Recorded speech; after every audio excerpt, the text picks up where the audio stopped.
Dobar dan. Kada neko u svijetu spomene zločin na Markalama, ovdje kod nas se pale sva zvona na uzbunu. Međutim, kada to spomene Yasushi Akashi, stvari postaju dodatno ozbiljnije. Uvodni prilog ima koleginica Olja Ćurić.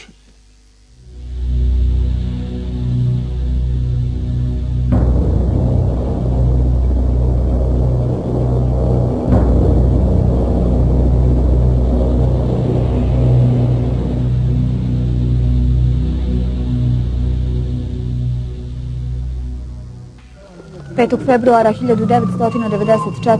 5 dana prije nastavka ženevskih pregovora o prekidu ratnih sukoba u BiH, snažna eksplozija na sarajevskoj pijaci Markale odnijela je 67 života i ranila blizu 200 osoba. Federalni zvaničnici istog dana, uprkos svjedočenjima njihovog naroda, za masakr su optužili Srbe. Uopšte se ništa nije čulo da nešto leti, prije one zvižde, sad više ne zvižde. Takav je jedan strašan dar-mar nastao. Samo su se auta čula koja su sirenama se oglašavala i ljudi bezumno su bježali. Istog dana glavni štab Vojske Republike Srpske tražilo je od UNPROFOR-a da formira komisiju koja bi bila sačinjena od predstavnika Srpske vojske i armije BiH, a sve kako bi utvrdili okolnosti pod kojima je došlo do nesreće. Odgovor je bio negativan. Dokazi o srpskoj nevinosti su ipak počeli stizati. Vidjeli smo da se nešto tako strašno desilo.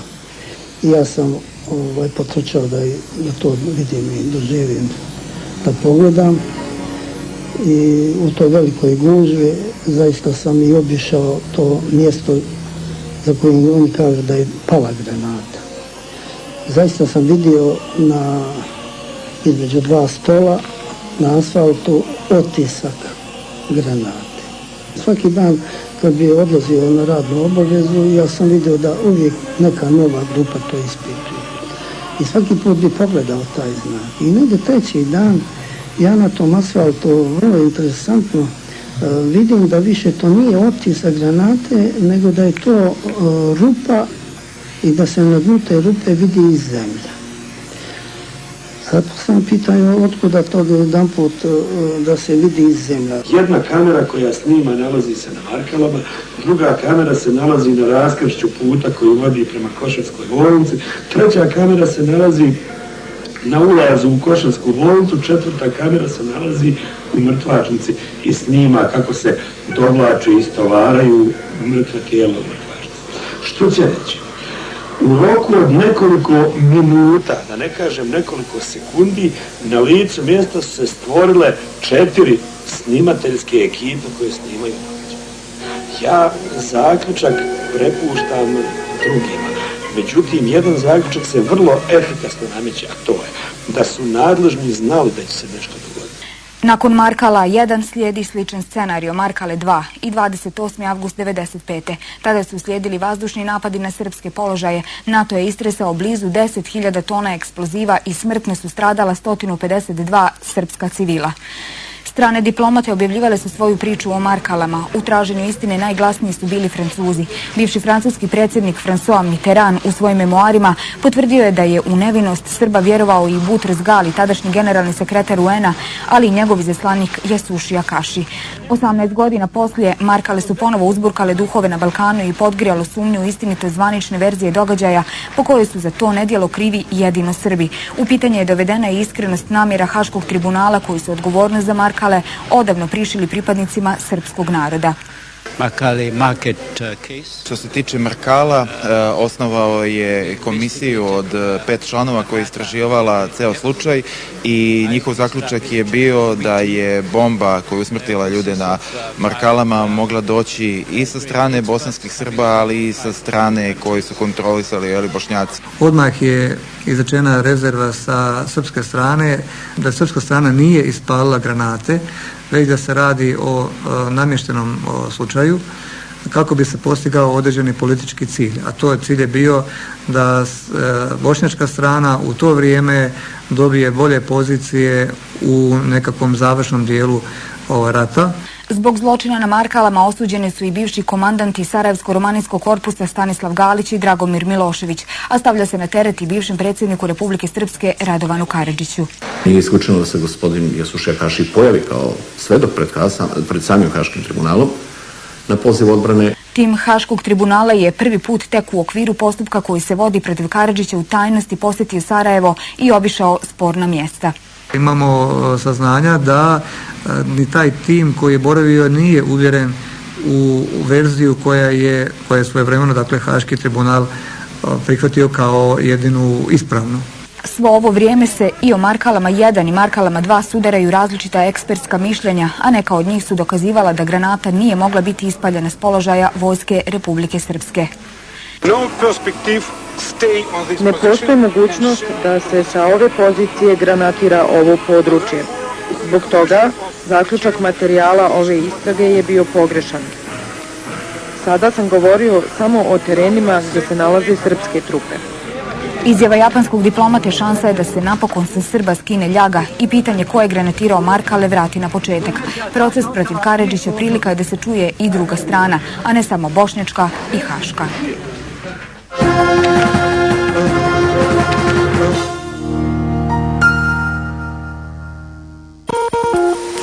Osjećajte se fantastično uz inovaciju iz SPA. Nutriskin, prvi dezodorans sa 48-satnom zaštitom i 7 njegujućih hranjivih sastojaka. Nevjerovatno pouzdan, neusporedivo nježan. Osjećajte se fantastično uz novi Nutriskin iz SPA. Iskoristite snagu prirode za ljepotu vaše kose. Potražite super povoljne Garnier Naturals šampone. Od sada i Garnier Naturals koji tankoj kosi daje volumen. Brini o sebi. Garnier. Hellmann's vam poklanja 120 grama gratis u svakoj velikoj staklenci. Hellmann's, kad je okus pravi. Antiperspirant inovacije iz Garniera. Mineral Man Extreme 72 sata s mineralitom koji ima izuzetnu moć upijanja. 72 sata snažne zaštite. Osjećaj suhoće 72 sata. Efikasan i u ekstremnim uslovima, bez neugodnih mirisa i koža koja diše. Garnier Man Mineral Extreme 72 sata. Brini o sebi. Garnier. Od sada i dezodorans ekstremne svježine. 72 sata efikasnosti. Novi Mineral Extreme Ice. Oduševite se mirisima i okusima Mediterana uz magiji sočne ispečnice na mediteranski način.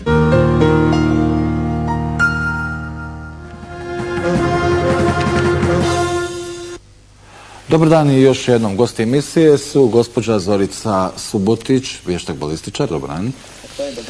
I gospodin Goran Petronijević, šef pravnog tima odbrane bivšeg predsjednika Republike Srpske, Radovana Karadžića, dobar dan. Dobar dan.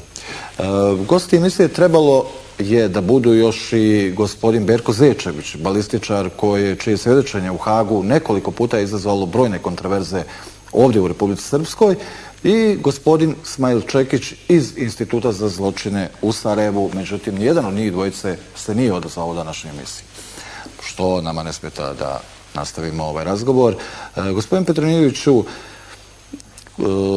jednu od dijelova vaše odbrane u Hagu, bivšem predsjedniku Republike Srpske, bit će taj slučaj Markale. Zanima me na koji način ćete vi predstaviti i probati da srušite ovaj slučaj pred Haškim tribunalom? Pa vidite, slučaj Markala, tačnije ta dva incidenta koji se dogodili, mi ih nazivamo onom terminologijom kojim su označeni u optužnici, to su granatiranja, odnosno slučajevi granatiranja, ili dejstva navodno minobacačkim granatama na određene ciljeve u Sarajevu, koje su stavljene na teret srpskim snagama, odnosno Vojsci Republike Srpske, a za koji je optužnicom optužen između ostalog i bivši predsjednik dr. Radovan Karadžić, a isto tako će biti optužen i kada optužnica bude konačno sređena i za generala Ratka Mladića. Da vas podsjetim da su zbog ovih događaja i ovih incidenata izrečene 4 već do sada pravosnažne sudske odluke Haškog tribunala. To su presude generalu Galiću, generalu Miloševiću i Momčilu Krajišniku, i sve se one tiču između ostalog, pogotovo generalima. Momčilo Krajišnik je u jednom drugom periodu, ali je također vezan za neka događanja u Sarajevu. Dakle, sve se one tiču između ostalog i ova dva događaja, one se navode kao krunski događaj u stvari u svim tim optužnicama. Ona taktika kojom je tužilaštvo počelo svoje iznošenje optužbi na račun bivšeg predsjednika dr. Radovana Karadžića je upravo bilo da su oni odabrali da počnu sa Sarajevom. I mi smo znali u našim analizama. Zbog čega oni to rade? Oni su to učinili isključivo zbog toga što su smatrali da im je to najjači slučaj, da oni tu imaju najjače oružje ili, kako bi doktor Karadžić rekao, imaju najtežu artiljeriju.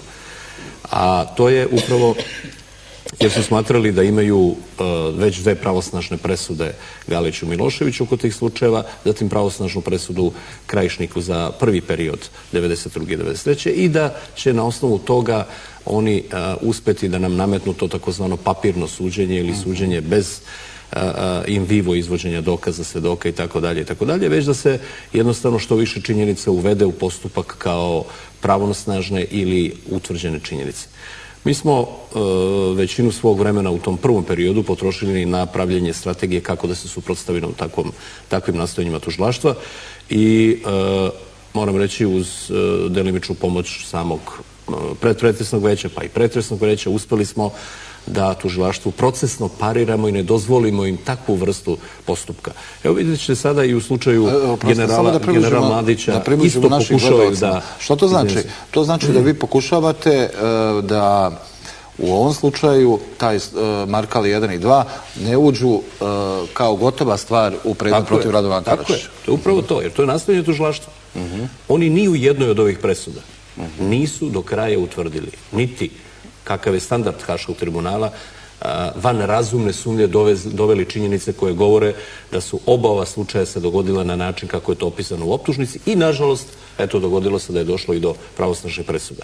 Dakle, nijedan od tih slučajeva nije utvrđen do kraja. Ali kako je onda došlo do pravosnažnih presuda? Pa vidite, ima jedan problem koji postoji u Haškom tribunalu, a to je da su veća koja su odlučivala u ova dva slučaja podlegla jednoj negativnoj pretpostavci, odnosno izvrnutoj pretpostavci nevinosti na glavačke. Ja to stalno govorim o tome, a to je da u situaciji kada ne mogu sa nesumnjivom sigurnošću da utvrde ko je, odakle i kada ispalio navodnu granatu koja je pala tamo gde je navodno pala, onda se ide pretpostavkom neće valjda muslimani da granatiraju svoj narod. Onda mora da su to uradili Srbi.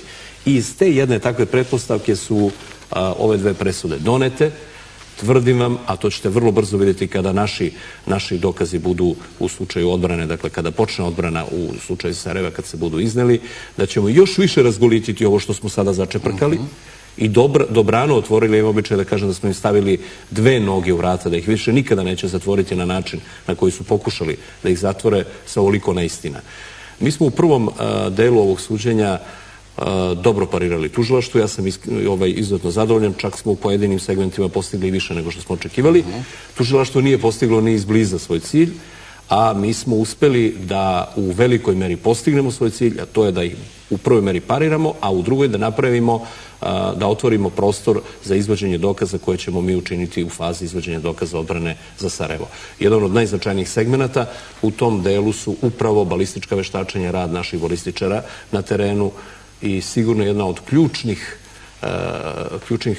činjenica, ključnih detalja, ključnih momenata u čitavom delu je da smo posle silnih peripetija i obstrukcija koje smo imali od Sarajeva uspeli da naše balističare izvedemo na teren, da oni svojom stručnošću, znanjem i iskustvom, merenjem, gledanjem, snimanjem i na sve moguće načine u skladu sa metodologijom njihovog rada utvrde šta se tačno od tačke do tačke dogodilo. Dakle, za sve slučajeve snajperisanja i za sve slučajeve granatiranja koji su u optužnici ostali. Ubeđen sam da ćemo do kraja postupka nakon iznošenja naše odbrane od granatiranja će mnogo toga otpasti, neki slučajevi će možda i ostati, ali ovo kada se tiče ovih najeksploatisanijih medijski i politički najupotrebljavanijih događaja kao što su Markale 1 i 2, vidite Vasa Miskina više nema, vidite da više nema ni baš čaši, otpašće još neki slučajevi koji se ovde pominju.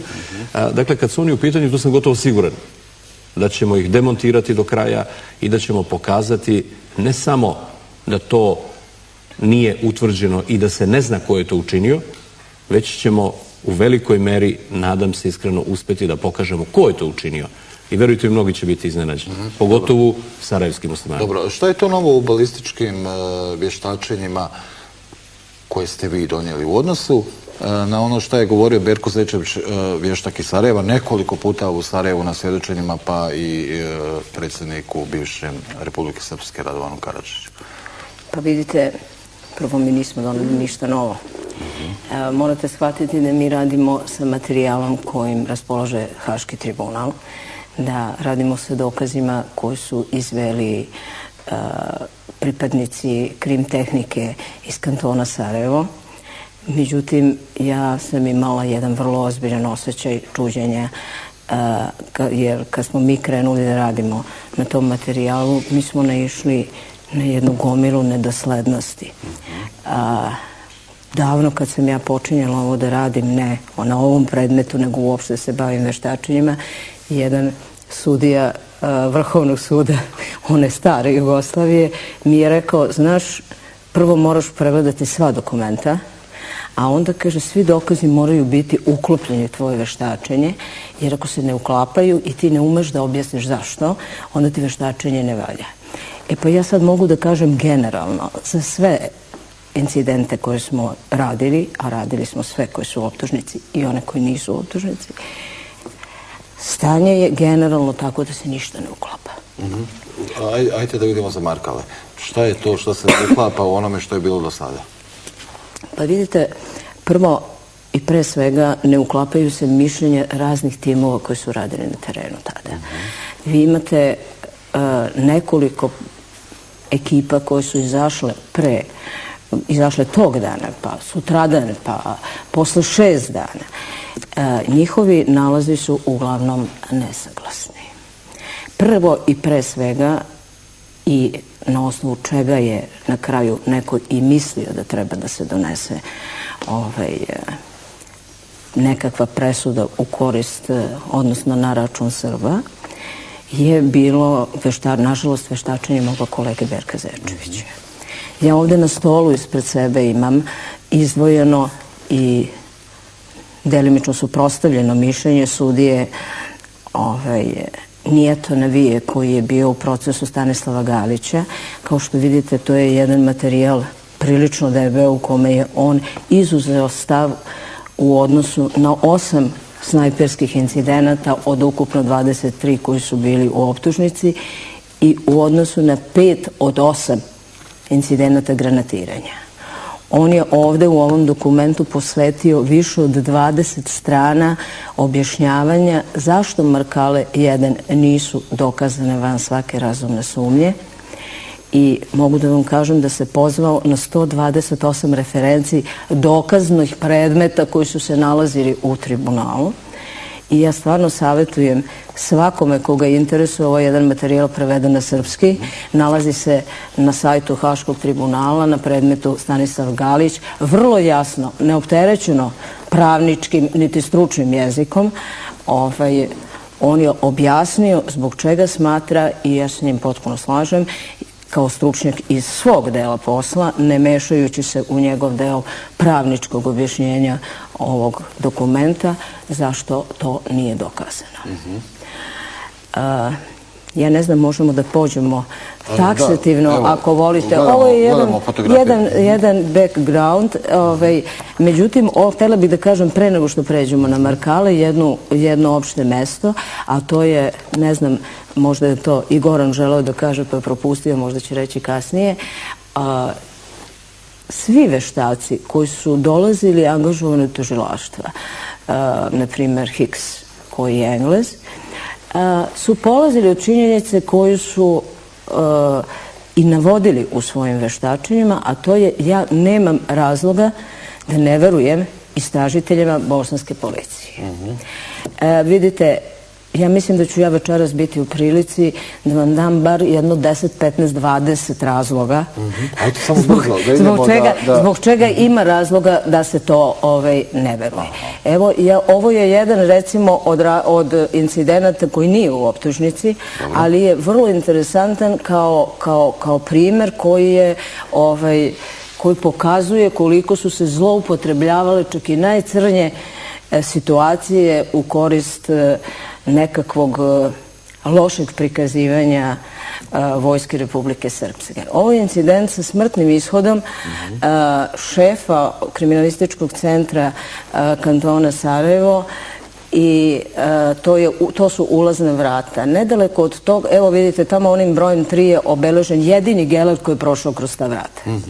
A sad bih molila da mi daju sledeću sliku na kojoj se vidi, to je inače skica lica mesta i ostalo. Vi vidite u desnom gornjem uglu imate stražarsko mesto sačinjeno od džakova. To je mesto koje je bilo ispred krim centra, koji je tu se nalazio iza toga, a dole se vidi gde je ova strelica, gde je to u stvari udarila ta granata jedna. Na vratima imate jedan geler koji je prošao, a unutar se desilo sledeće. Poginuo je sin gospodina Jagmatkovića, smrtni ishod na licu mesta. Njegova sestra je imala... Samo da kažemo za gledalce, gospodin Jagmatković je nekoliko puta svedočio u Hagu u procesima protiv srpskih generala i slično. Verovatno jeste i on je inače bio, koliko mi se sećam, i nekakav trener, vrlo ozbiljan stručnjak za eksplozive i vrlo se bavio ozbiljno tim svojim poslom. Čerka mu je imala presečenu butnu aortu i vrlo velike povrede i 5 dece je bilo povređeno. A u dokumentima stoji da su se deca nalazila na stepeništu.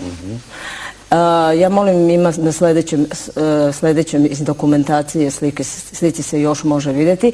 Evo vidite, tu stepenište se nalazi iza ovoga zida, pored ove pajalice, šta li je nešto za brisanje poda. To znači iza desno. Kako je taj jedan geler ranio 5 dece, smrtno... Koliki je promjer koji ste vi pronašli tog gelera? Pa evo, pogledajte, imate tamo onaj razmerak, to je jedno 3 cm puta pola centimetra. I svejedno taj jedan geler nije mogao trčati u krugu stepenice, na odmorište i sve ostalo. Mislim, očigledno je unutra došlo do eksplozije neke pirotehničke ili rasprskavajuće naprave, nekom nesrećnom situacijom, ali to je prikazano u ovom akcidentu apsolutno kao rezultat udara te... I korišćeno nekoliko puta u Hagu. Dobro, idemo dalje. Jeste. Imamo tu još nekoliko slika gde se vidi... Sigurno eksplozija unutra, a ne s polja.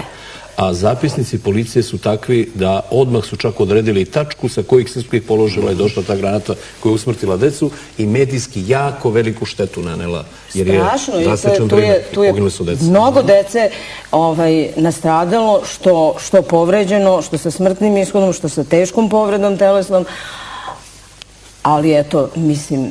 Očigledno taj jedan geler, to svako zna, nije mogao da napravi. Uopšte nije potrebna moja struka da sad tu dalje ide. Što se tiče Markala, mi smo ovdje dobili jednu od slika, nebitno je ovim redom, kojim redom smo išli. Što se tiče Markala, tu su negde oko podneva se desio ovaj akcident i sve vi znate, bilo je u prilogu malo pre da je tu bila jedna velika medijska priča i tako dalje, da je to naravno bio jedan veliko nezgodan moment. Sat vremena posle toga je stigla 19 člana ekipa i to stoji, evo to je danas kako izgleda, jeste malo pre, i vi vidite da tu ima s polja nekih oštećenja, unutra se vide oštećenja, ima na nekim sledećim fotografijama, evo vidite u zidu, to je sada unutra, to je sve unutra, pa to ne može biti od jednog gelera, znate, i to ni danas nije popravljeno, znate. Eto, vidite, to ima i po ovome ormanu, i po zidu, i danas je to tako. To zahvaljujući tome što su uspeli da odemo u Sarajevo, napravili smo te fotografije. To me još zanima, to je bio prvi put da je neki srpski tim ušao u Sarajevo da napravi, ajde da kažem, nezavisni izvještaj, odnosno vještačenje, je li tako? Pa da dobije još neke podatke sa lica mesta na terenu, koliko ja znam jeste, da nije do sada nijedan tim išao. Sad, Pijaca Majkala, ovo vam je jedan snimak koji je vrlo interesantan za ono o čemu ćemo kasnije pričati. Pogledajte koliko tu slobodnog prostora ima gledano od ozgo. To ćemo mi vidjeti, ja sam donela ovom prilikom jedan kriminalističko-tehničkog centra snimak koji je rađen za vreme vršenja uviđaja I taj prvi uviđaj je moj mladi kolega Mirza Sabljeca radio, zajedno sa još 19 ljudi, istražnim sudijom i sve ostalo. Njima su se prvi pridružili, sad evo ovdje imamo nešto što je jako interesantno, ali ja bi se kasnije vratila na ovaj... Ajde, možemo da prokomentarišemo ovo. Da prokomentarišemo. Ovo je stranica sa fotodokumentacije izveštaja Kriminalističkog centra u vezi sa akcidentom na pijaci Markala 1. Znači gledamo faktički ostatak granate. Gledamo dve projekcije stabilizatora koji je izvađen iz tla tom prilikom kada je vršen uviđaj. Izvedeli su ga pripadnici 4. francuskog nekog bataljona. Jeli to ima tamo na filmu i kada su interesantno nešto što treba povezati sa upravo ovim lošom dokumentacijom i dokumentacijom koja se ne može tolerisati ni prihvatiti kao takva. Vi pogledajte na desnoj strani, imate dole razmernik i imate čeonu sliku ovog stabilizatora. Hoću reći sa donjeg dela. Kada kažete razmernik, samo da gledalcima bude lakše, to su ovo crno-bijela polja. Ova crno-bijela polja, to svaki kriminalističko-tehnički tehničar ima sa sobom i to je znači jedna traka crno-bela, svaka ova kockica je 1 cm. I to služi zato da bi sutra neko ko gleda taj materijal mogao da izvrši rekonstrukciju, da kaže aha dobro, to je toliko. Dobro. Sa leve strane je prikazan taj isti stabilizator, položen i pored njega položena merna traka. Ako vi sada posmatrate tu istu mernu traku, vama se odavde vrlo jasno vidi da su crna polja za 40 do 50% kraća nego ova bela polja. To naravno nije slučajno. Priča odakle se došlo je sledeće. Moj kolega Zečević je došao sutradan na pijacu Markale, izvršio uviđaj i za 24 sata prema njegovoj izjavi u sudnici u tribunalu, a i inače pri ranijim ovim svedočenjima koje sam ja čitala, je predao za 24 sata taj svoj izveštaj. On je u njemu izvršio procenu na osnovu snimka, video snimka koji je pravljen, da se dotični prikazani stabilizator zabio 20 do 25 cm u zemlju. U beton, jel? To nije beton, to je asfaltni premaz preko šljunka. Evo to se vidi i on je na osnovu ove fotografije, pretpostavljam znajući koliko stabilizator ima svoju dužinu, dao tu dužinu i dao tu dubinu zabijanja stabilizatora u tlo. Samo još da objasnimo zašto je važna dubina tog zabijanja u tlo stabilizatora. Dubina zabijanja u tlo stabilizatora je važna iz sljedećeg razloga. Direktno je važna zbog toga što ona zavisi od brzine kojom stabilizator udara u to tlo, a naravno brzina koju je on doneo na to tlo zavisi od one sa kojom je pošao i to bi, znate, značilo sljedeće. Prevedeno na jednostavan jezik. Što se dublje zabio, došao je s većom brzinom, znači imao je veće polazno punjenje, jednako ispaljenje sa većeg rastojanja i evo nas na pozicijama Republike Srpske. Jer se tada 2,6 km bilo su udaljeni muslimani. Da bi fotodokumentacija koju smo gledali malo pre bila saglasna sa ovim, onda je očigledno menjana skala da bi se dobilo tih 19 centimetara. Mi nismo bili lenji pa smo veštaka, svedoka koji je to radio, tu dokumentaciju, pitali u sudnici prilikom unakrsnog ispitivanja. Prvo smo mu dali da izmeri. On je izmerio 16 centimetara. A onda je rekao, pa znate, to je zbog ugla snimanja i tako dalje. Mislim, nije tu uopšte teško dokazati da kad ja stavim ovo jedno pored drugog, pod svakim uglom to je isto. To je pod jedan, ali nijedan ugao snimanja ne može da objasni ovu deformaciju belih polja, a crna se baš nisu deformisali. Kolika je to razlika, molim vas? To je razlika tih 3-4 cm dobijeno... I to je prevedeno u metrima, koliko? Molim? kada prevedemo to u metre, udaljenost ispaljivanja granate, koliko je to? Pa vidite, da vam kažem... Koliko je 1 centimetar? Nije jedan parametar koji je tu važan. Tu je ugao, više parametar, ali jedan od tih parametara je upravo to. Želim da kažem da bi se uopšte zabio, tu treba da ima negde oko 190 do 200 metara brzine u trenutku kad udara. Da bi to imao, onda mora da ima recimo 4., 5., 6. punjenje, a to bi onda značilo 5-6 km udaljenosti. Da ne ulazimo u onaj detalj koji je upadni ugao. Dobro. Jer da bih vam ja tačno odgovorila, onda možemo da moramo da govorimo i o upadnom uglu. Eto toliko jednog vrlo flagrantnog primjera prepravljanja dokumentacije da bi se ona uskladila sa onim što je otišlo već kao dokaz, znate. Ali, znate, mi smo izmerili taj isti stabilizator u sudnici, mi smo kad smo ga izmerili dobili 12,5 cm. Kažem, svedok je to okretao, obrtao, navlačio i rekao da ima 16. Očigledno je svestan o čemu se radi, ali mislim, mi ćemo to naravno prezentirati u sudnici prilikom odbrane i prilikom izlaganja našeg stava i normalno svako ume da uzme santimetar i da razvuče na ovolikom rastojanju. Dobro, tu ću vas malo prekinuti. Berko Zečević, čovjek o kojem govorimo, koji je vrlo važan u ovim slučajevima, je vještak, balističar, također vaše struke, koji često svjedoči u Hagu. Na suđenju Radovanu Karadžiću je odbio da dođe. To je gotovo izazvalo pravi skandal. U prvoj fazi, da. Gotovo je izazvalo skandal. U narodu ima jedna izreka, kaže, neće ni ćura na svadbu, ali kad mu saviju nogice ide pred kuma. Prema tome, to se i njemu dogodilo.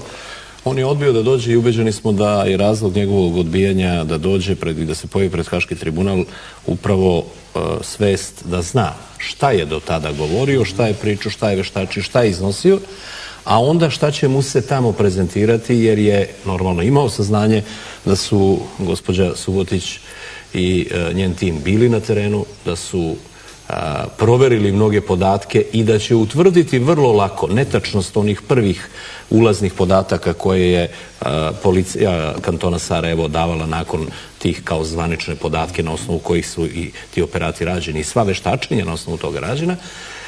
Pošto je znao da će se doći do ovakvih flagrantnih saznanja, kao što je recimo ona vrata koje ste videli, vidite, nijednog gelera nema okolo, ima 2 gelera, a 5 metara okolo na fasadnoj cigli nema nijednog gelera. Znači, očigledno se laže. To su lažni podaci, lažni ulazni podaci, kao što je i gospođa Subotić malo čas pokazala na praktičnom primjeru kako su lagali. Znate, santimetri su važni u životu, a i u istoriji.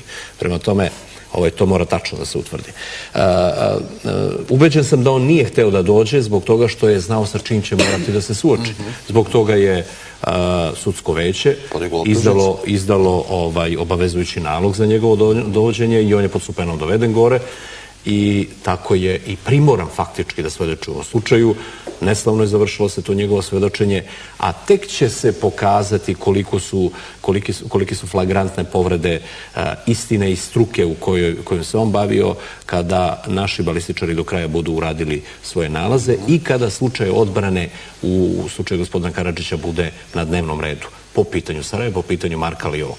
Ali ja moram nešto da vam kažem, pošto ja nisam normalno ni mašinski inženjer, ni stručnjak za balistiku, mogu da kažem da sam laik sa određenim znanjima, jer se ovim poslom bavim jako dugo i sticajem okolnosti imao sam dosta iskustva i u ratnim dejstvima, u struci koju sam radio nekada kao sudija, kasnije kao advokat, tako da možda mogu da kažem da sam priučeni laik. Oni su najgori za struku, to bi rekla uvažena gospođa Subotić, kaže oni misle da nešto znaju, jeli? No, ja hoću nešto drugo da kažem. Nesumnjivo je da svi oni mnogo više o tome znaju jer su u toj struci, u toj materiji. I prirodne nauke imaju svoje zakone na osnovu kojih se primene na činjenice na terenu i dobiju određeno mišljenje koje bi trebalo da bude odgovarajuće i da bude pretpostavka istina na toj strani. Međutim, mi pravnici ne znamo to. Ali pravnici imaju nešto drugo. Pravnici imaju logiku. I logika je osnovno oružje kojim se pravnici služe. i sudija u sudnici, ono sudsko veće tamo u Haškom tribunalu koje sedi, tužilaštvo sa svoje strane, odbrana sa svoje strane. Logika i logički zakoni su nešto što proverava sve prirodne zakone. Dakle, sve ovo što je gospođa Subotić pričala i sve što je nesrećni veštak, njen kolega Berko Zečević u mnogo navrata ponavljao, a vidjet će se da je mnoge stvari ne govorio neistinu, sve je to podložno jednom sudu koji se zove sud logičkih zakona. E sad, mnogo puta smo mi imali u sudnici ovako kada smo se sretali na različitim stranama, bilo ja kao sudija ili ja kao advokata, gospođa Subotić kao veštak. Ja ću sad pitati gospođu Subotić jednu stvar.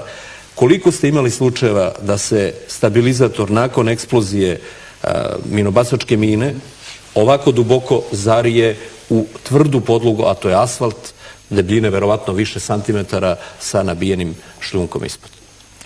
Pa imali smo dan pre nego što se desilo ovo na Markalama, to je onaj akcident koji se zvao humanitarna pomoć. On se desio na sličnom terenu. Dakle, opet u Sarajevu.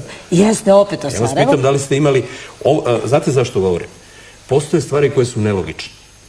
A evo ja ću vam vrlo svoje logično razmišljanje iznijeti, a vi mi recite da li sam u pravu ili nisam. Evo, mislim, ovo stvarno prvi put govorimo, ispada da govorimo pred kamerama i nek bude tako. Mina kada dotakne tlo, je li tako? Aktivira se upaljač, koji je najčešće trenutni, i u deliću, jednom kratkom deliću sekunde dolazi do eksplozije. Eksplozija ide od centra, odnosno centar eksplozije je samo telo mine, a stabilizator se nalazi na gornjem delu, je li tako? Zar eksplozija taj stabilizator ne odbaci? Odbaci. A kako se onda zarije u tlo? Upravo smo se opet vratili na onu brzinu leta. Opet smo se vratili na onu brzinu leta. Ukoliko je brzina kojom doleće projektil veća od brzine kojom eksplozija odbaci stabilizator, on nastavi da leti, ali ne svojom putanjom. Zašto? Zato što je on pretrpeo impuls prilikom kidanja i taj impuls nikad nije duž uzdužne ose, čak ni teorijski ne može da se desi, znate. I vi, ako se sećate, i ovaj vrh na onom stabilizatoru je bio na jednu stranu. Znači, taj impuls pretrpi, evo vidite, uopšte nije centralno, nego je na ovu desnu stranu, ima, znači ono gde se otkinuo, to je okrenuto ka levo. Dobro, i pera su prilično neoštećena. Da, interesantno je kako su očuvane. Dakle, on pretrpi taj impuls prilikom kidanja od svoga tela. Nastavi da leti nakon toga nekom putanjom koja je možda približno tu negde, ali nikako nije ona kojom je došao. Zatim dolazi u susret sa tlom i mi to u aerodinamici zovemo sila koja deluje sada na njega je neka druga. Zašto? Zato što je gustina toga betona, tog asfalta bitno različita od vazduha koji je leteo do malo pre. Znači, on sad tu opet ima neko svoje skretanje. Pa onda ima skretanje koje je izazvano nehomogenišću te materije, jer ispod toga se nalazi tucani kamen. Znači, nije to sad asfalt do negde. Dakle, on je morao da promeni svoju putanju sigurno. Koliko? To je jedna statistička situacija svaki put ponovo. Svaki put ponovo. I zato ta metoda nikad nije niti primenjena, niti verifikovana, niti se zna njena tačnost. Dobro.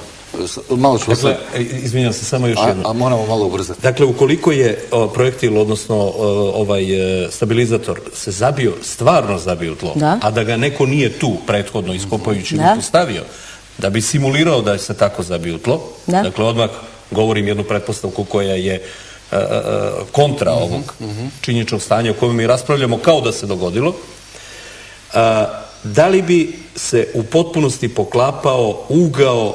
Ne, sigurno. Znači, da li može da se odredi ugao ili ne može?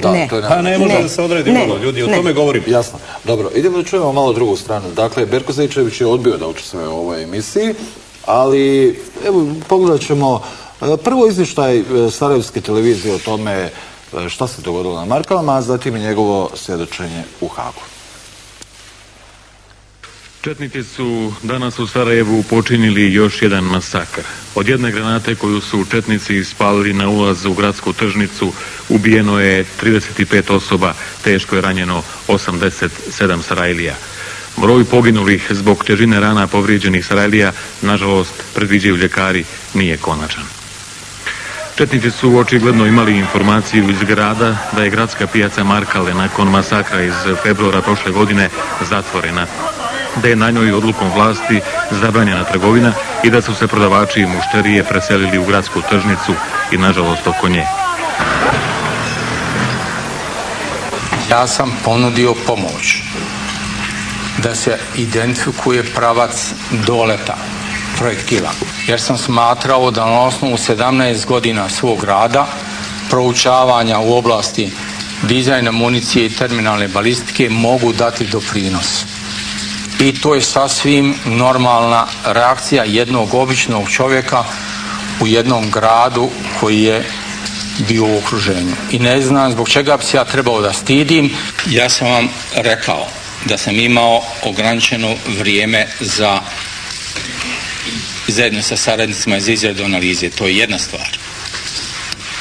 Druga stvar, za ovako složenu analizu potrebno je vrijeme i pamet. U tom momentu je situacija u Sarajevu bila tako dramatična da jednostavno u roku 36 sati nije bilo moguće ništa uraditi. U tom momentu ova analiza izraz mojih informacija i sposobnosti u tom trenutku. Fragmenti imaju brzinu od minobacačkog projektila brzinu od 1200 metara u sekundi. Ako uzmete da brzina nije ekvivalent energije, nego kvadrat brzine da je ekvivalent energije, to onda dođete u situaciju da i fragmenti mase 0,2, 0,1 gram mogu ili da ubiju čovjeka ili da mu razrežu noge, vene i tako dalje. Prema tome, analiza, pokušaj minimiziranja efekata dejstva jednog minobacačkog projektila koji je dejstvovao usred pijace je besprizorna.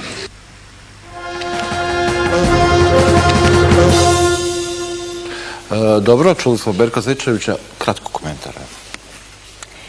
Pa, znate, prvo, ja se divim svome kolegi koji za 24 sata uspeo da napravi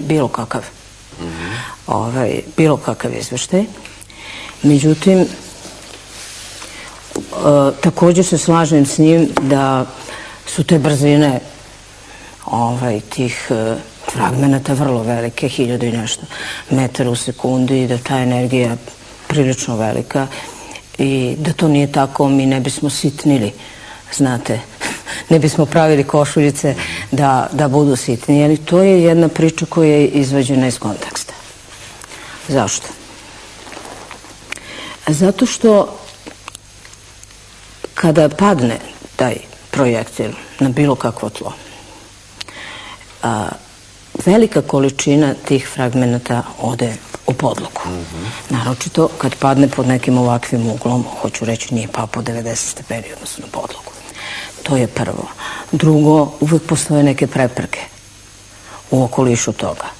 Recimo, konkretno, vrlo blizu tog mesta se nalazilo zid zgrade i tako dalje. Jer da bi se govorilo o učinku, onda se treba prići naučno i izanalizirati cela ta priča onako kako je to zahtevano. A to je kuda se rasipa taj snop, pod kojim je uglom palo, šta je bilo na prepreci i koliko je ljudi bilo u toj oblasti koja se nalazi. Dobro. Čuli smo jednom trenutku da on kaže ja sam se ponudio kao vještak. A s druge strane ima jasan i tačan podatak da je gospodin Berko Zečević samo nekoliko minuta nakon eksplozije na Markalama pojavio se tu. U razgovoru koji smo vodili čovjek kaže da je šetao baš Markalama i da je slučajno bio to. Moram da priznam da to malo izaziva sumnju, evo u meni, a kao običnom građaninu. Suviše puta slučajno bio na mestima gdje slučajno ne može čovjek da se nađe. Ja vas moram podsjetiti da je on negirao da je neposredno nakon samog događaja bio na Markalama. Sve više dokaza i indicija koje se pretvaraju dokaze o tome i mi ćemo se potruditi da i u tom delu diskreditujemo njegovo i svedočko i ekspertsko njegov učinak, jer je očigledno da on o tome zna mnogo više. Jer ako je prećutao činjenicu da je bio tu par minuta posle događaja i nikada nije odgovorio na pitanje šta je on tu tražio 2-3 minuta ili 5 minuta nakon događaja, a govorio o tome da je tek sutra dan došao, vršio merenje i ponudio se da on, evo kako kaže, pomogne to Bože. Postoji radio snimak javljanja njegovog da bomeo i visek da izveštava sa lica mesta, postoji snimci čak na kojima se on vidi, znate. Bez obzira što on kaže da to nije on, ali može ekspertizom vrlo lako da se utvrdi da se radi o njemu. Dakle, to dovodi u pitanje ne samo njegovu stručnost, zatim njegov kredibilitet svedočki u samim ovim postupcima pred Haškim tribunalom, nego dovodi u sumnju i njegovo nekakvo drugačije učešće u svemu ovom. Dobro, ajde da zaboravimo na kratko Berko Zajčević. General Rupert Smith kod Markala 2 je bio izričit i njegov izvještaj prema Ujedinjenim nacijama je bio, išao je u pravcu, evo tako da kažem, koji je tvrdilo Sarajevo. Kako to, i on je odmah pozvao na vazdušne udare, kako to da... To je naručeno mišljenje, odmah moram da kažem. Imate, pored toga imate, odnosno kao kontraprimer imate slučaj izveštaja koji je došao do Butrosa Galija kada su u pitanju Markale 1, a da se nikada nije obelodanio niti izneo pred niti Savet bezbednosti, niti pred Generalnu skupštinu. Mi u tome imamo dokaze i mi u postupku dokazujemo posrednim dokazima da se to tačno dogodilo. A evo, upravo u najavi ove emisije vaša koleginica je pomenula dnevnik bivšeg francuskog predsjednika François Mitterranda, koji je u godinama oproštaja, kako je nazvao svoj taj dnevnik, rekao jednu rečenicu koju moram da citiram da bi ona imala svoj pun značaj. Rekao je ovako, dakle citiram: pre nekoliko dana Butros Gali mi je rekao da je ubeđen u to da je granata koja je pala na Sarajevsku pijacu predstavljala provokaciju muslimana, završen citat. Dakle, ovo govori predsjednik jedne sile koja je članica NATO-a u trenutku kada je u ratu ili se priprema dejstvo NATO-a na snage Republike Srpske. Dobro, dodat ću tu samo još nekoliko stvari. Pored njega tu je mnogo imena. Evo, ja ću samo da pročitam neke vrlo važne. Vojni zvaničnik UN-a, Jan Segers, kaže ovako: čak i bosanski muslimani granatiraju svoje građane. Najgori primjer su Markale, svi smo znali da se sa nama manipuliše. General Michael Rose u svojim memoarima otkriva da je jasno rekao generalu Jovanu Divljaku da je granata, znači govori o Markalama 1, ispaljena sa muslimanskih položaja. Bivši šef civilnog sektora UN-a David Haaland je na suđenju generalu Dragomiru Miloševiću rekao da UNPROFOR nije utvrdio ko je ispalio granatu Markale 2. Možete odmah dodati još nekoliko imena, a to su pored Michaela Rosea i David Owen, zatim Francisco Viega, to je jedan španski istoričar, zatim Yasushi Akashi, tada visoki predstavnik predsjednika, odnosno sekretara, generalnog sekretara Ujedinjenih nacija, zatim francuski novinar, vaš kolega, novinar televizije 1 Bernard Volker, koji je zbog iznošenja svog mišljenja na televiziji, koje je zasnovano bilo upravo na ovom izveštaju koji je dobio od jednog francuskog oficira visokog, koji je taj izveštaj fizički odneo i predao predstavnicima Ujedinjenih nacija, koji su to odneli do Butrosa Galija. I kako bi Butros Gali znao šta se tamo dogodilo ako to nije pročitao u izveštaju? Dakle, mi sada možemo da zaključimo šta je to Butros Gali pročitao u tom izveštaju. Dobro, s druge strane i izveštaj... Jer je François Mitterrandu rekao, dakle, ovo je muslimanska provokacija. Jasno. Taj izveštaj nikad nije ugledao svetlost dana. Dobro, izveštaj Ruperta Smitha koji govore o tome da su Srbi izvršili oba udara su ostali tajni. Pa vidite, ali su proizveli dejstvo. I to ogromno, da. I oni su upravo imali taj značaj. Dakle, ne zaboravite, nijedan od ovih incidenata se nije dogodio, a da istorijski nešto se važno nije događalo. Ili priprema mirovne konferencije, to hoću da vas ili je u pitanju bilo... Imamo tri stvari u Sarajevu jako važne. Kada uključimo i ono Vase Miskina, ona granata iz 1992. godine, ljudi koji su bili u redu za hljeb. Tako je. Sva tri slučaja kažu ovako: srpskim ekspertima nije dozvoljen pristup u tim izvještajima, analizama. Zapadni eksperti nisu potvrdili krivnju Srba. Televizijske ekipe ambulantna kola bile su odmah na licu mjesta i posljedice su bile katastrofalne, a to možemo da kažemo ovako da je poslije 1992. godine i tog u vlasti Miskina da su uvedene sankcije Savjeta bezbjednosti. 1994. Markali 1, UN trupe su zamijenile NATO snage i 1995. znamo bombardovanje nakon. I vidite, svi ovi događaji su išli u korist muslimana na štetu Srba. U svim ovim slučajevima projektili su bili veoma precizni, neverovatno precizni. Pazite, evo pijaca Markale, tu je gospođa Subotić koja će obvesti. Nekim preračunima tu se došlo do neverovatnih podataka da ta zona dejstva na koje čak i da je pala granata, pod uslovom da je pala granata, dakle da je minobacačka granata pala, ne znamo sa kojih položaja, ne može da se utvrde sa kojih položaja, ali i da je pala. Evo, Berko Zečević kaže pokušaj minimiziranja, a on sada preuveličava. Vidite koliko je on nekonzistentan. Kad mu treba, on preuveličava dejstvo granate, kad mu treba, on ga smanjuje. Pa kad je tako jako dejstvo granate, vidjeli ste onu fotografiju malo čas, pa ste vidjeli flaše koje stoje pune, cele, nisu se pomerile. Pa da li je to moguće od jedne granate? Pogledajte vi ovo, pogledajte.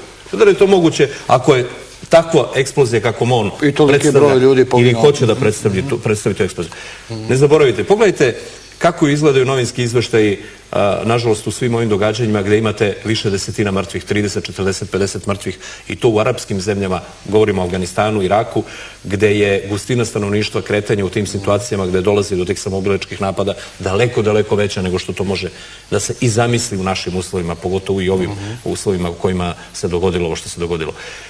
Da li možete da se setite kako izgleda okolina?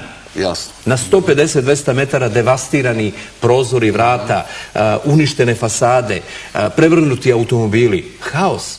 To su eksplozije koje mogu da izazovu takve posljedice. Prema tome nema minimiziranja. Ne možemo nam ta eksplozija biti ogromna kad nam treba, a nikakva kad nam ne treba. Ona je ili jedno ili drugo. Jasno. Dobro, kakve su bile povrede ljudi u ovim eksplozijama na Markalama?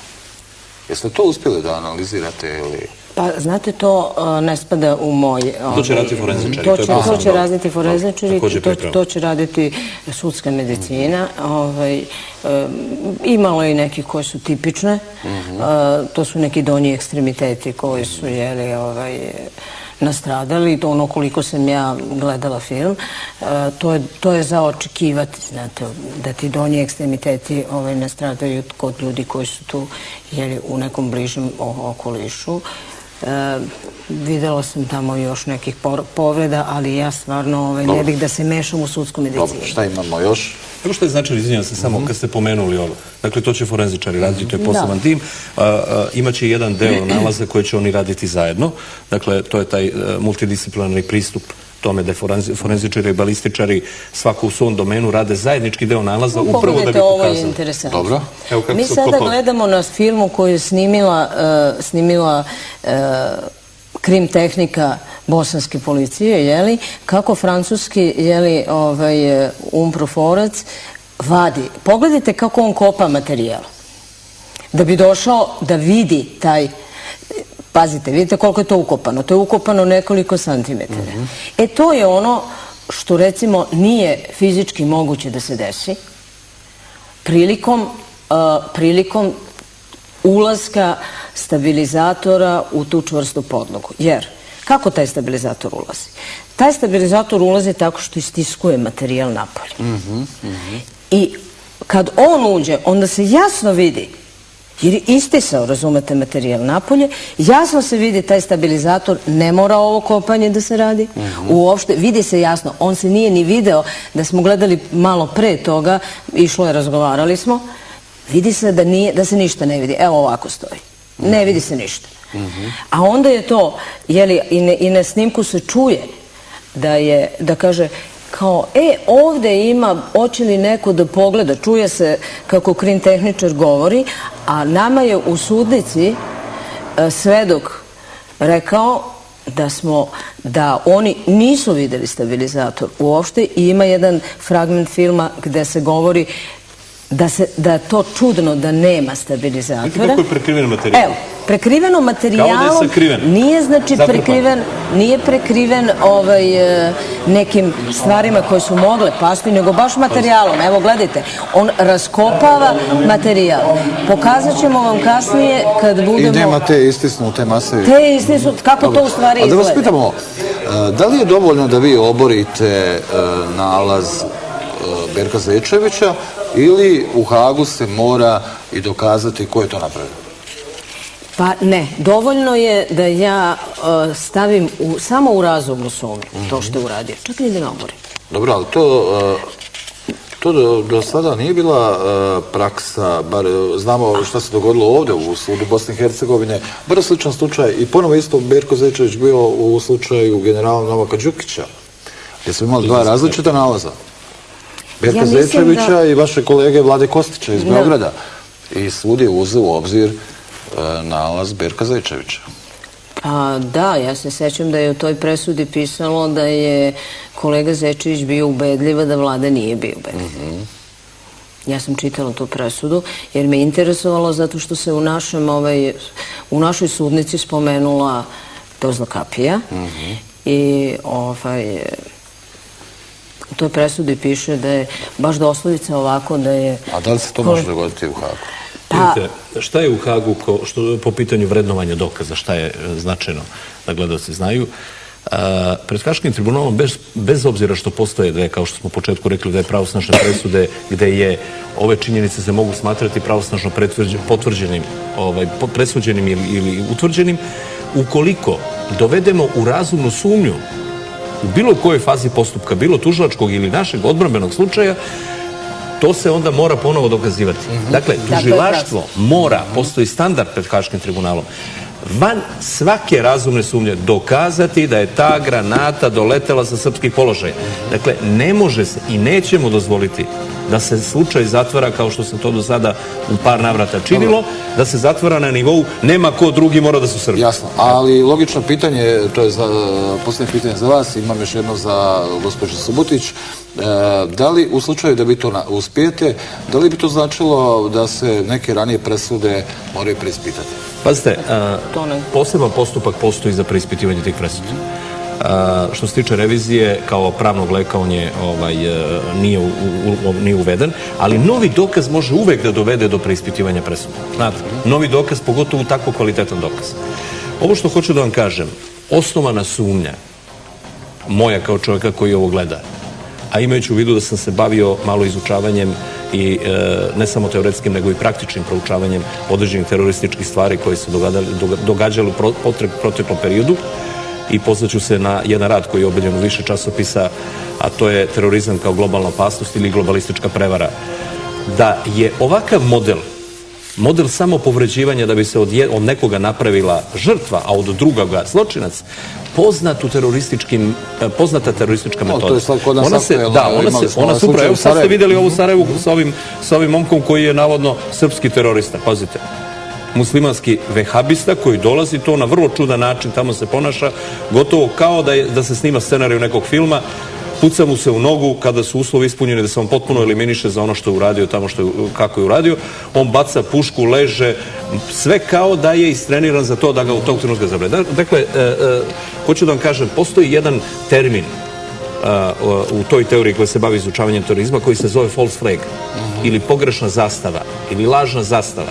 Tačnije, učini incident koji će dovesti do zastrašivanja, do žrtava, do efekta u javnosti i pokaži na zastavu protivnika.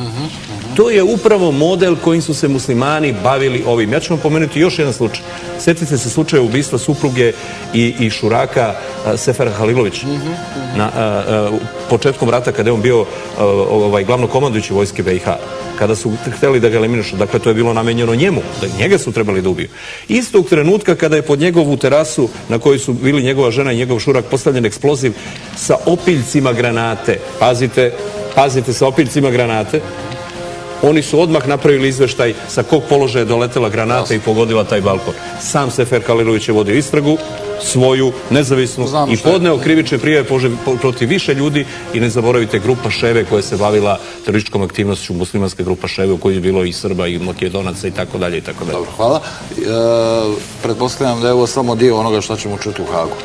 Naravno, to je samo jedan mali fragment i ja sam probala da se ne izvlačim iz predmeta Markale, pošto je to tema večerašnjeg sastanka, ali evo za kraj ću vam kazati da sigurno imamo vrlo ozbiljne dokaze, ne samo za Markale, nego skoro za sve incidente, da su bili vođeni tako da se ukazuje na Srbe. Samo ću vam reći jednu priču. Bio nam je svedok koji je KDZ 244, neću mu govoriti ime jer je bio pod zaštitom, zaštićen je svedok, on je bio inače krim-tehničar i radio je granatiranje. Sve do jednog incidenta je morao u sudnici da ispravlja na svojoj skici lica mesta sever. Što znači, on je nacrtao skicu lica mesta tačno onako kako jeste na terenu. Zašto? Zato što prati fotodokumentacije i što se vide zgrade okolo i mora se poklapati. Međutim, na samoj skici lica mesta bilo je odstupanje severa od 30 do 60 stepeni od stvarnog severa, a ono, gle čuda, svaki put pravac na položaju srpske. Dobro, hvala vam što ste bili naši gosti.